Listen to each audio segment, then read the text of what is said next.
신명기 2장 24절로 마지막 절 37절 말씀까지를 한 절씩 나누어 받겠습니다. 구약 성경 260이면 신명기 2장 24절로 37절 말씀입니다.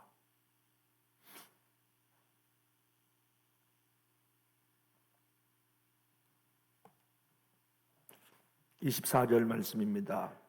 너희는 일어나 진행하여 아르논 골짜기를 건너라. 내가 헤스본 왕 아모리 사람 시온과 그 땅을 내 손에 붙였은즉 비로소 더불어 싸워서 그 땅을 얻으라.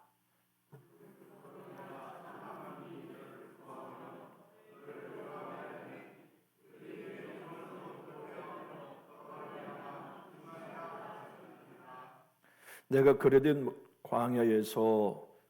광야에서 헤스본 왕 시온에게 사례를 보내어 평화의 말로 이르기를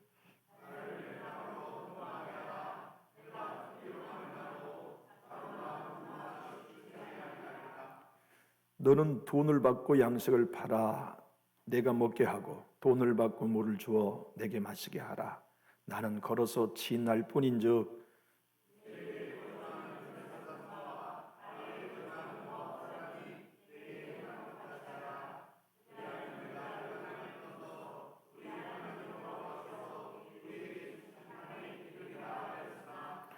헤스본 왕 시온이 우리가 통과하기를 허락하지 아니하였으니 이는 내 하나님 여호와께서 그를 내 손에 넘기시려고 그의 성품을 완강하게 하셨고 그의 마음을 완고하게 하셨음이 오늘날과 같으니라.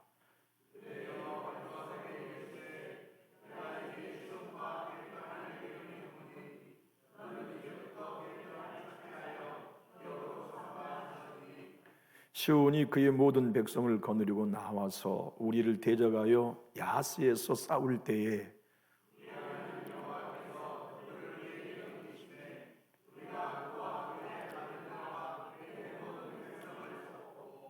그때 우리가 그의 모든 성읍을 점령하고 그의 각 성읍을 그 남녀와 유아와 함께 하나도 남기지 아니하고 진멸하였고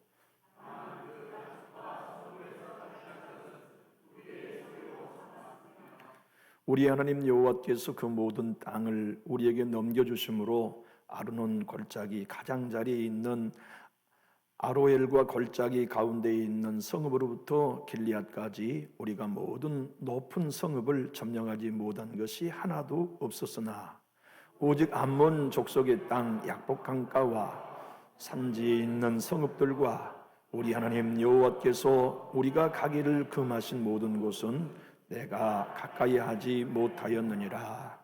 아멘. 여러분, 히브리어의 묵상이란 우리 한자로 말하면 반추라고 그래요. 짐승들 중에 되새김질하는 짐승들 있죠. 소나 양이나 염소들이 하루 종일 풀과 사료를 먹고 저녁에는 자면서 계속 반추하죠. 위에 있는 사료를 입으로 개워서 계속 씹어 다시 삼키고 또 소화하는 게 히브리어의 묵상이라는 단어예요. 이 신명기를 이렇게 반추 묵상해 보면 참 발견되는 놀라운 것들이 있어요. 그게 뭐냐면 모세가 간증이 많았다. 신명기 내용 전체는 간증이잖아요. 내가 만난 하나님에 대한 간증, 내게 은혜 주셨던 하나님의 간증, 나를 통해 승리하신 하나님에 대한 간증. 그래서 120세가 된 노인장이 간증할 게 너무 많아요. 저도 이 말씀을 반추하면서 하나님, 제 삶에 간증거리가 많았으면 좋겠습니다. 제가 늙어서 인생을 마지막 거친 숨을 쉴 때까지 내 자손에게, 나를 아는 사람들에게 하나님 만난 간증이 많았으면 좋겠습니다. 모세처럼. 그런데 신명기를 읽어보면 간증이 아닌 것이 무엇이고 간증이 무엇인가도 가르쳐 주세요. 사실 모세가 120년을 살면서 간증하고 있습니다만 그가 왕궁에 살던 40년의 이야기는 하나도 없어요. 다시 말하면 화려했던 시절, 내 힘으로 살았던 시절의 이야기는 한마디도 없어요. 그건 간증이 아니라는 것을 성경이 우리에게 가르쳐줬지요. 또 미디안 광야에서 하나님이 훈련시켰던, 하나님 없이 고생한 것 같았던 80세가 되기까지의 세월에 대해서도 한마디의 간증이 없어요. 다시 말하면 하나님 없이 내 뜻대로 고생하며 살았던 삶은 간증이 될 수 없다는 것도 가르쳐주세요. 간증이란 하나님이 하신 일, 그가 출애굽의 과정에서부터 요단강에 이르기까지 광야에서 하나님이 해주신 일, 주님이 행하신 일, 주님이 베푸신 은혜만을 간증하고 있음을 배우면서 간증이란 하나님이 하신 일이다, 그것을 고백하게 되고 배우게 되죠.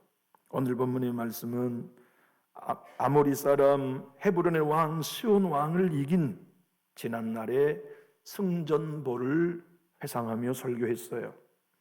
여러분 참 놀랍죠? 하나님은 이 시온 왕을 모세의 손에 맡기기로 작정하셨는데, 그가 전쟁에 패하고 심판받도록 하도록 주님이 취하신 방법이 무엇이었냐면 그의 마음을 완고하게 하셨다는 거예요.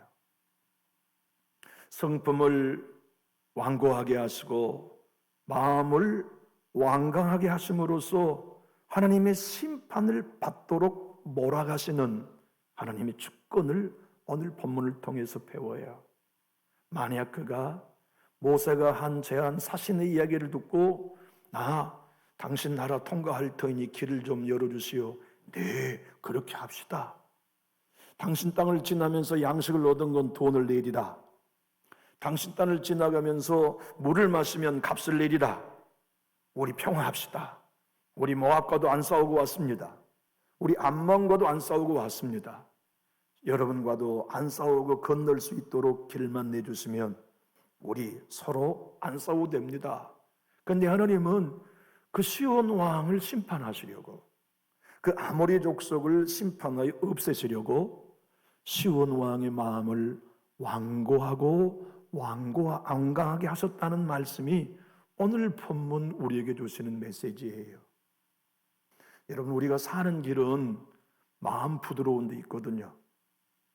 은혜 받는 길은 마음 부드러워야 되거든요. 여러분과 제가 알아요, 내 마음을. 오늘 예배당에 나오면서의 지금의 내 마음이 부드러운 마음인지 돌처럼 굳어있는 마음인지 우리가 알아요. 나는 오늘 예배하면서 하나님 만나야만 돼, 나는 성령님의 경험을 맛보아야만 하는 사람은 부드러운 마음 가지고 예배당에 들어오지요. 아니, 예배하고 돌아가면서 부드러운 마음을 만들고 부드러운 마음을 유지하고 부드러운 마음을 맛보면서 세상을 향하여 나아가는 것, 그것이 복 있는 사람 아닙니까? 여러분은 예배당에 나오실 때 부드러운 마음만 가지고 나오는 저와 여러분 다 되시기를 예수님 이름으로 축복합니다.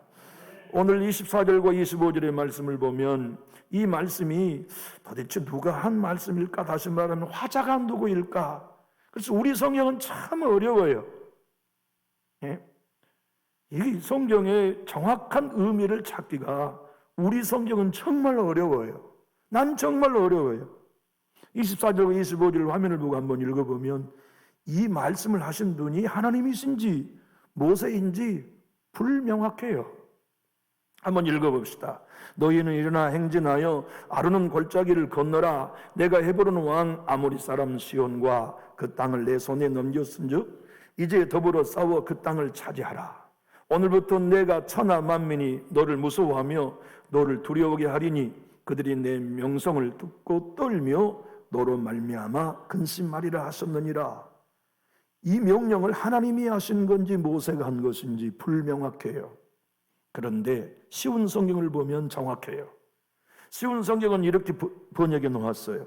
여호와께서 말씀하셔서 화자를 분명히 딱 못 박아서 읽는 독자인 우리들로 하여금 이 말씀은 하나님이 하신 것을 알게 해주어요. 나는 이게 좋아요. 도대체 성경을 읽으면서 전후 문맥을 살피며 몇 번씩이나 읽어보면서 이 쉽게 말하면 문짝을 맞힐 때 아기가 맞는 것처럼, 악구가 맞는 것처럼 이 말씀에 악구를 맞히는 게 가장 힘든 것 같아요. 저의 입장에서는 그래요. 근데 쉬운 성경 번역본을 보니까 여호와께서 말씀하셨소. 일어나 아르논 시내를 건너라. 보아라, 내가 헤스본 왕 아모리 사람 시온을 이길 힘을 너에게 줄 것이다. 그리고 그 땅을 너희에게 주겠다. 그러니 시온과 싸워서 그 땅을 차지하여라. 오늘 내가 온 세계의 모든 백성이 너를 두려워하게 만들겠다. 그들은 두려워 떨 것이며 그들은 너희를 무서워할 것이다. 여러분, 이스라엘의 땅은 요단 동편과 요단 서편으로 나뉘어요. 그런데 그 요단 동편을 바로 이 아모리 땅, 헤스본 왕 시온을 죽이고 빼앗아서 요단 동편의 땅을 취하게 된 거예요. 이건 오래전의 사건을 회상한 거지요. 그리고 그것으로 인하여 너희가 이 땅을 차지하게 되었다는 설교를 모세를 통하여 우리가 듣게 됩니다. 그런데 여러분 한번 생각해 보세요. 하나님이 이 시온의 왕의 마음을 주장하고 계셨다는 거. 다시 말하면 시온 왕의 마음을 부드럽게도 하실 수 있고 완고하게도 하실 수 있는 분이라는 사실을 두려움으로 발견하는 거예요. 다시 말하면 우리의 마음도 하나님이 부드럽게도 하실 수 있고 완고하게도 하실 수 있어요. 그래서 주님 앞에 엎드리게 되지요. 주님, 은혜 주세요. 제 마음이 언제나 예배할 때마다 부드러운 마음으로 예배하게 해주세요. 제가 언제나 부드러운 마음으로 하나님 말씀을 듣게 해주세요. 부드러운 마음으로 주님을 섬기게 해주세요. 여러분, 하나님께서는 바로 왕을 거듭거듭 완고하게 하세요. 왜냐하면 심판을 더욱 그의 머리에 채우기 위해서, 하나님의 진노를 애굽 땅에 채우기 위해서 하나님이 바로에게 하셨던 일이 뭐냐면 마음을 계속 완고하게 하신 거였거든요. 출애굽기는 모세의 마음을 하나님이 완고하게 했다고 하는 게 너무나 표현이 많지만 대표적으로 4장 21절만 읽어보겠습니다. 여호와께서 모세에게 이르시되 내가 애굽으로 돌아가거든 내가 내 손에 준 이적을 바로 앞에서 다 행하라. 그러나 내가 그의 마음을 완악하게 한즉 그가 백성을 보내주지 아니하리니. 다시 말하면 계속 바로의 마음을 하나님이 완악하게 하셔서 대적하게 하세요. 그래서 장자까지 치는 데까지를 하나님이 데리고 가세요. 우리가 신앙생활 하면서 마음을 부드럽게 하는 거, 그거 우리 목 아닙니다. 우리의 마음이 부드러워지는 것은 성령님의 일이에요.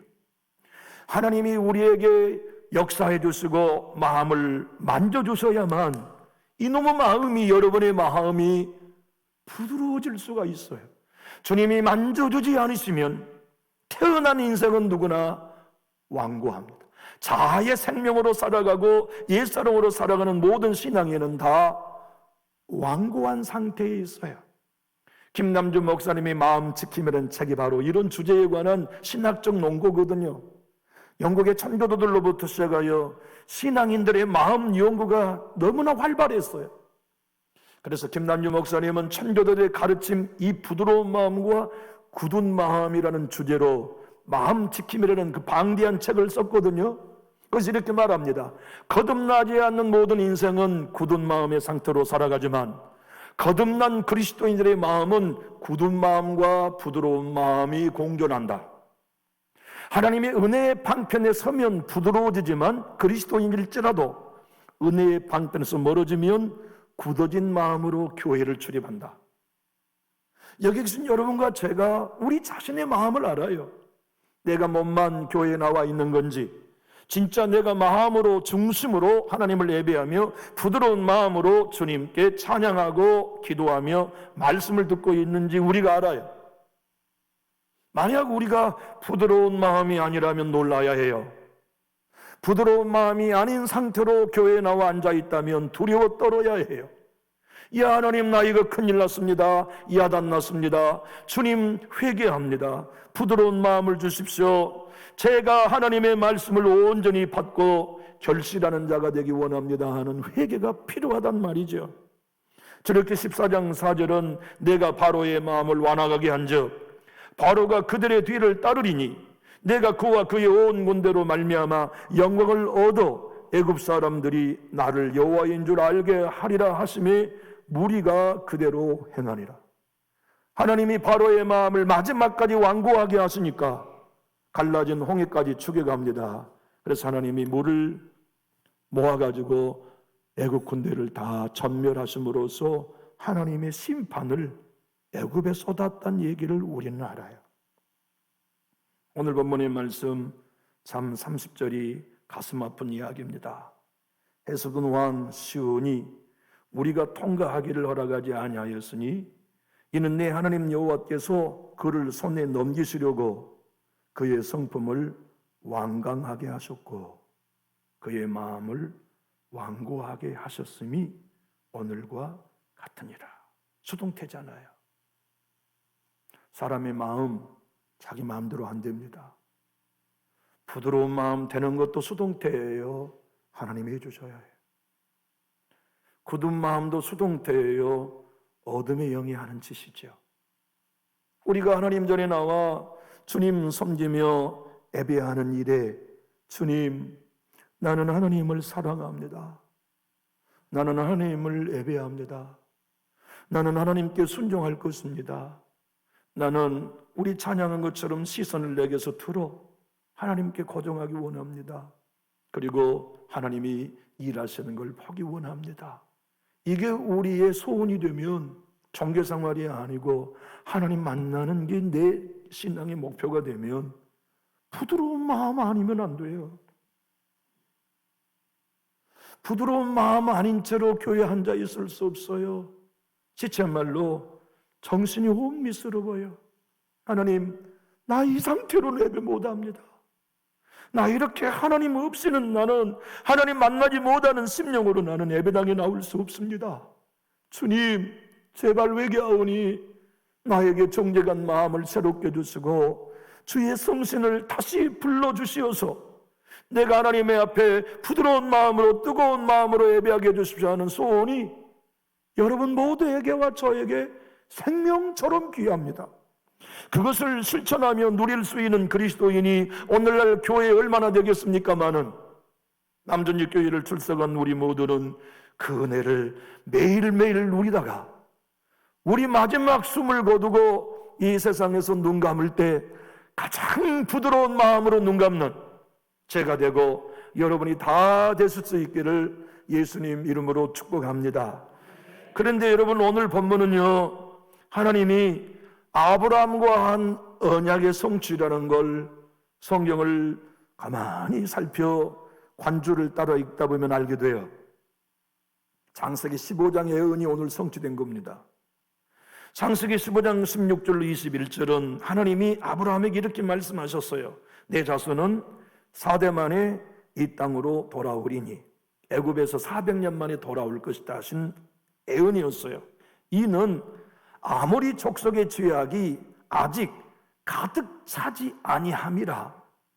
내가 너희를 애굽에 400년 동안 있다가 출애굽을 시킬 이유는 그 400년 동안 이 아모리 사람들의 죄가 내 심판의 몽둥이가 내리치기까지 꽉 차게 400년을 내가 두겠다는 뜻이에요.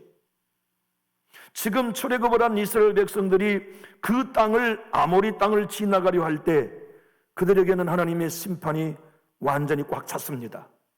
그래서 하나님이 그들을 심판하시기 위해 왕의 마음을 완고하여 싸우게 하신 겁니다.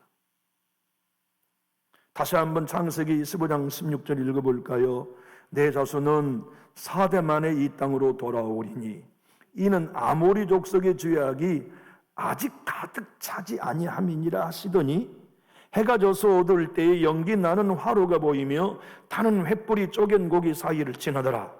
그날에 여호와께서 아브람과 더불어 언약을 세워 이르시되 내가 이 땅을 애굽 강가에서부터 그 큰 강 유브라데까지 내 자손에게 주리니 곧 겐 족속과 그니스 족속과 간몬 족속과 헷 족속과 브리스 족속과 르바 족속과 아모리 족속과 가나안 족속과 기르가스 족속과 여부스 족속의 땅이니라 하셨더라. 주님이 아브람과 한 약속을 지금 모세를 통하여 480년 후에 이루신 거예요. 그런데 그 일을 어떻게 하셨느냐? 모세가 사신을 보냅니다. 우리 싸우지 맙시다. 당신 땅 지날 때 아무것도 우리 손대지 않을게요. 얼마나 좋은 제안이에요. 우리의 양떼나 소떼가 먹는 모든 양식값 다 돈으로 드릴게요.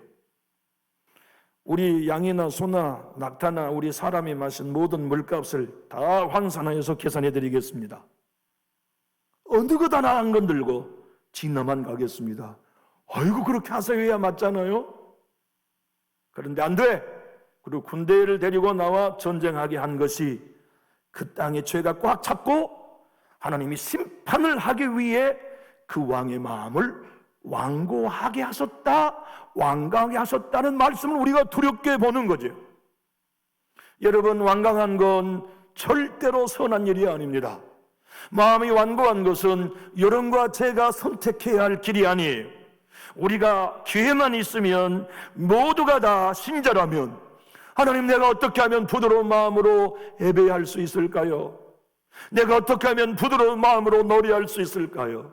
내가 어떻게 하면 하나님 부드러운 마음으로 말씀을 듣고 부드러운 마음으로 찬양할 수 있을까요가 진짜 성경을 아는 그리스도인이라면, 복음을 아는 그리스도인이라면 그 마음 가지고 주님의 교회를 출입해야 되는데, 시온이란 뜻이 뭔지 아십니까? 전사란 뜻이에요.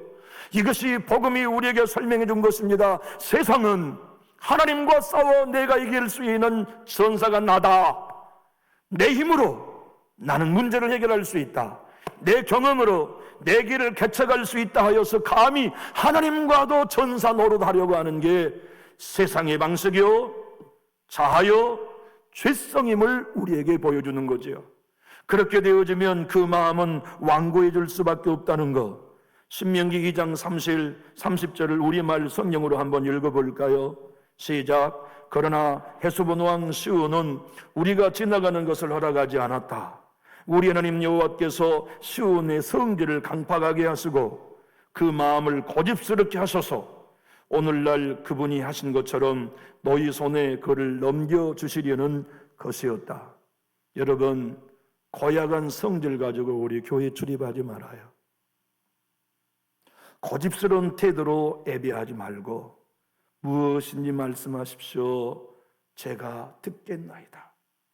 주의 영으로 주시는 새 마음, 부드러운 마음으로 오늘 또 예배하겠습니다가 여러분과 제가 천국 가는 날까지 주님 앞에 선 마음이 되시기를 정말 예수님의 이름으로 부탁합니다. 그 마음이 알아야 살아요. 그 마음이라야 예수님 만나요. 그 마음이라야 주님의 응답을 경험할 수 있죠. 28절로 29절 얼마나 좋은 제안인가요? 너는 돈을 받고 양식을 팔아 내가 먹게 하고 돈을 받고 물을 주어 내가 마시게 하라. 나는 걸어서 지날 뿐인즉 세일에 거주하는 에서 자손과 에돔이죠. 아비에 거주하는 모압 자손 사람이 내게 행한 것 같이 하라. 길만 터주라 그 말이죠. 그리하면 내가 요단을 건너서 우리 하나님 여호와께서 우리에게 주신 땅 가나안 땅에 이르리라 했으나 마음을 완고하게 먹고 전쟁한 거예요. 그래서 본인도 죽고 아들들도 다 죽고 백성들도 요압까지 다 죽고 거기에는 모든 짐승 가축도 다 뺏기고 그 땅도 뺏겼다는 걸 모세가 간증하고 있는 거예요. 신명기 32장 37절의 말씀은 좀 깁니다만 이와 같은 승리를 모세가 설교하면서 우리에게 들려주는 여호와의 메시지가 분명하잖아요. 그대는 예배에 출입한 마음이 어떤고, 그대는 말씀을 들은 영적인 상태가 어떤고, 부드러운 거, 완고한 거. 나를 부인한 상태요, 은혜를 사모하는 상태인고 완강한 상태인고, 우리 주님은 긍휼을 베푸시기를 좋아하신 하나님이십니다. 그래서 긍휼의 하나님이세요. 우리 하나님은 은혜 베푸시기를 좋아하신 하나님이에요. 그래서 은혜의 하나님이에요. 우리 하나님은 사랑을 베풀기를 원하세요. 그래서 사랑의 하나님이에요. 우리 하나님이 하시는 놀라운 일들, 주님께서 우리에게 주시는 놀라운 선물들 다 귀하지만 하나님이 진짜 사랑하는 자에게 주시는 선물이 있어요. 그게 뭔지 아십니까? 마음을 부드럽게 하는 것입니다. 마음을 부드러운 상태로 만들어 놓으신 것이 하나님이 사랑하는 사람에게, 내 주님께서 어여삐 여기신 사람에게 주시는 선물이에요. 많은 걸 가지고 순종한 자가 되었다 할지라도 마음이 완고하면 다 잃는 자나 다름없고, 모든 것을 다 잃었어도 부드러운 마음으로 내 삶에 오늘 또 함께 하신 하나님을 경험할 수 있다면 모든 것을 얻은 것과도 같지요. 사도 바울이 바로 이 사실을 로마서 9장 16절로 18절에서 말씀하셨거든요. 그런즉 원하는 자로 말미암도 아니요, 다른 박질하는 자로 말미암도 아니요. 그 말은 우리에게 달려있는 게 아니고 오직 긍휼히 여기시는 하나님으로 말미암으니라. 선정이 바로에게 이르시되 내가 이 일을 위하여 너를 세웠으니 곧 너로 말미암아 내 능력을 보이고 내 이름을 온 땅에 전파되게 하려 함이라 하셨으니, 그런즉 하나님께서 하고자 하시는 자를 긍휼히 여기시고 하고자 하시는 자를 완화가게 하시는 하나님 앞에, 하나님, 나는 남전이 교회를 출입할 때마다 긍휼히 여김받는 부드러운 마음을 주셔야 합니다. 나는 하나님의 말씀을 들을 때마다 나는 그 말씀이 내 마음에 떨어져 벽대의 벨쇠를 맺는 부드러운 마음이어야만 합니다.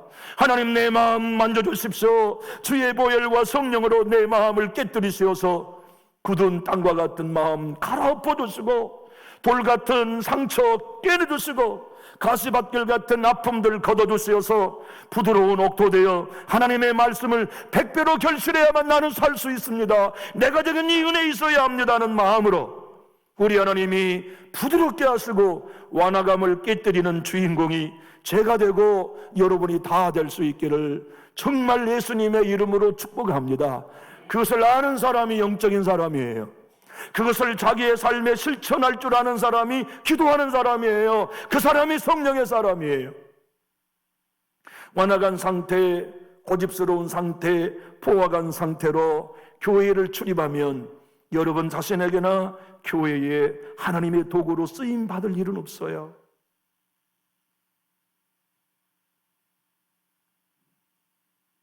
하여 사도 바울은 히브리 교회 성도들에게나 우리에게 계속 말씀했습니다. 히브리서 3장 8절, 광야에서 시험하던 날에 거역하던 것 같이 너희 마음을 완고하게 하지 말라. 13절, 오직 오늘을 일컫는 동안에 매일 피차 권면하여 너희 중에 누구든지 죄의 요구로 완고하게 되지 않도록 하라. 15절, 선정에 일렀으되 오늘 너희가 그 음성을 듣거든 경노하시게 하던 것 같이 너희 마음을 완고하게 하지 말라. 4장 7절, 오랜 후에 다윗의 글에 다시 어느 날을 정하여 오늘이라고 미리 같이 일렀으되 오늘 너희가 그의 음성을 듣거든 너희 마음을 완고하게 하지 말라. 사랑하는 교우 여러분, 하나님의 음성이 들려진 자리에서 부드러운 마음으로 말씀 받을 수 있기를 정말 예수님의 이름으로 축복합니다. 그 길이 살 길이에요. 그 길이 여러분의 자녀들이 살 길이고 가문이 살 길이에요. 김남준 목사님은 마음 지키는 책에서 이렇게 말합니다. 그를 우리 손에 붙이려고 시온의 마음을 강팍하게 하셨다는 신명기 2장 30절이야말로 하나님께서 멸망하고자 한 자에게 일하시는 게 완고한 마음으로 내버려 두는 것이다. 사랑하는 교회 여러분, 나 완고한 상태로 교회 오는데 이 마음 그대로 품고 신앙하는 거 여러분 절대 선한 일 아닙니다. 그렇게 교회를 출입한다고 해서 여러분과 저에게 도움이 될 수 있는 일은 하나도 없고 모든 게 다 손해볼 일이에요. 좀 이따 말씀하겠습니다만 존 번연의 말을 마지막으로 전하겠어요. 하나님은 에스겔 선지자를 통하여 36장 26절 27절에 이렇게 말씀했죠. 또 새 영을 너희 속에 두고 새 마음을 너희에게 주되 너희 육신에서 굳은 마음을 제거하고 부드러운 마음을 줄 것이며 다 소동됩니다. 우리가 못해요. 주님께 엎드리면 주님이 하세요. 성령님이 하세요. 또 내 영을 너희 속에 두어 너희로 내 일들을 행하게 하리니 부드러운 마음을 가져야만 이게 됩니다. 부드러운 마음을 가져야만 주의 율례, 주의 말씀을 행할 수 있는 힘이 되고 너희가 내 규례를 지켜 행할 수 있는 에너지가 공급됩니다. 영국의 성공에 사죄했던 제이시 라일 목사님은 그리스도의 초청이라는 책에서 이렇게 말합니다. 하나님의 은혜가 임해야만 마음이 부드러워질 수 있다. 성령이 역사하셔야만 마음이 부드러워질 수 있다. 여러분과 제가 하나님, 나 부드러운 마음으로 예배하고 싶어요, 부드러운 마음으로 주님의 교회를 출입하고 싶어요 해도 안 됩니다. 성령이 도와주셔야 해요. 하나님이 왜 성령을 우리에게 부으시고 은혜 주시지 않겠습니까? 다만 회개하고 하나님, 나는 은혜 없이는 살 수 없다는 가난하고 의여주리고 목마른 마음 상태로 서면 주님이 왜 사랑하는 우리들에게 부드러운 마음을 주시지 않겠느냐 말이죠. 여러분과 제가 살 길은 부드러운 마음에 있습니다. 제이시 라일의 외침을 제가 한번 그 책 일부 그대로 한 문장을 읽어볼게요. 목회자들이 아무리 했어도 그것만으로는 사람들을 기독교인이 되게 하지 못합니다. 아무리 능력 있는 선정을 가지고 설명한다 해도 사람의 마음을 감아 끼칠 수는 없습니다. 아무리 열정적이고 유창한 설교자라고 하여도 성도의 마음을 움직일 수는 없습니다. 단지 진리만 가지고는 뜻한 대로 되지 않는 일을 우리 목회자는 쓰라린 경험을 통해 잘 알고 있습니다. 그리고 이와 같은 경우를 통하여 그 무엇이 사람을 기독교인을 만들 수 있는지와 없는지를 알 수 있게 만듭니다. 부드러운 마음을 갖게 하는 건 오직 새 사람, 새 성품을 주시는 성령님만이 하실 수 있습니다. 여러분, 이 남준육교회에 출석하면서 목사인 저도 성도들을 하여금 복음으로 반응하며 새 생명으로 살아가는 일은 성령님이 도와주셔야 한다는 고백으로만 가져야만 되겠고, 여러분도 이 교회를 출입할 때 가난한 마음 가지고 성령님 은혜 주십시오, 부드러운 마음 주십시오 하는 마음 여러분 끝까지 간직하고 천국에 눈 뜰 때까지 승리하시는 우리 모두가 되시기를 예수님 이름으로 축복합니다. 존 번연 목사님 잘 아시죠? 상한 마음으로 하나님 앞에 살아는 책에서 이렇게 말합니다. 부드러운 마음이 왜 성도에게 필요하느냐? 부드러운 마음을 갖지 않으면 부드러운 마음을 유지하도록 하나님이 채찍을 드십니다. 부성적 징계를 많이 받지 않기를 원하거들랑 부드러운 마음을 가져야 합니다. 그런 마음을 호되게 징계하신 하나님의 손길이 여러분의 삶의 채찍으로 잡초되지 않기를 원하거들랑 빨리 부드러운 마음으로 예배하십시오. 사랑하는 교회 여러분, 굳은 마음, 강팍하고 완고한 마음으로 이 교회를 출입하는 불행을 여러분 경험하지 마십시오. 하나님의 교회에 나와 신앙하면서 오늘도 만나주셔야 합니다. 오늘도 은혜 주셔야 합니다. 오늘도 내 마음 부드러운 마음으로 주님 섬기셔야 합니다. 나는 바로와 같이, 나는 시온 왕과 같이, 나는 헤롯과 빌라도와 같이 완고한 마음으로 예배하지 않을 것입니다. 주님의 말씀을 주야로 묵상하고 그 말씀으로 내 마음이 성령의 충만함과 감동하심을 따라 열매 맺는 아버지의 백성으로 살고 싶습니다. 이 마음 여러분 다 회복할 수 있기를 예수님 이름으로 축복합니다. 기도하겠습니다.